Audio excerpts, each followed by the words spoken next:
Pemirsa, tahapan seleksi kemampuan dasar atau SKD dengan sistem Computer Assisted Test atau CAT untuk hari pertama bagi calon pegawai negeri sipil CPNS di lingkungan pemerintah Kota Banda Aceh ditunda.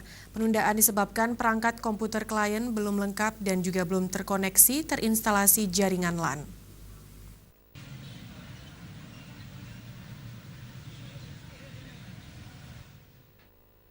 Ratusan calon pegawai negeri sipil CPNS untuk formasi tahun 2018 di Banda Aceh kemarin kecewa dikarenakan gagal ikut tes berbasis komputer atau CAT.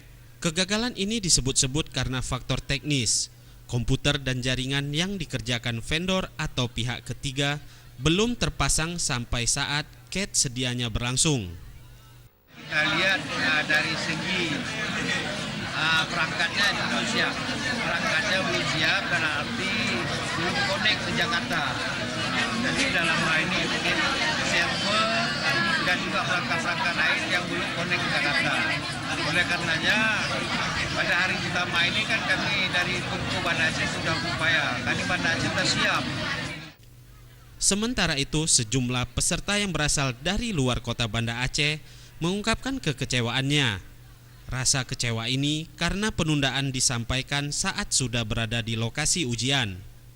Katanya kan harus pergi sebelum ujian. Kami udah dari pagi tapi nggak ada penjelasan apa-apa, nggak ada penjelasan apa-apa dari orang ini. Namanya katanya hari ini jam 10, tapi sampai sini katanya batal, nggak tahu kapan ya. Bisa kecewa banget gitu loh, harus diundur yang ya buat tadi laporannya sih belum tahu pasti diinformasikan kapan, tapi kalau buat saya pribadi mungkin setelah dari ujian besok yang tanggal 27 29 selesai, mungkin yang terakhir yang bagian pertama ini mungkin jatuh bagian terakhir, mudah-mudahan. Terkait dengan jadwal ulang tes bagi PNS yang tertunda akan dijadwalkan setelah keseluruhan tes berakhir bagi peserta lain. Hal ini agar tidak menggeser jadwal lainnya. Tim Liputan Aceh TV.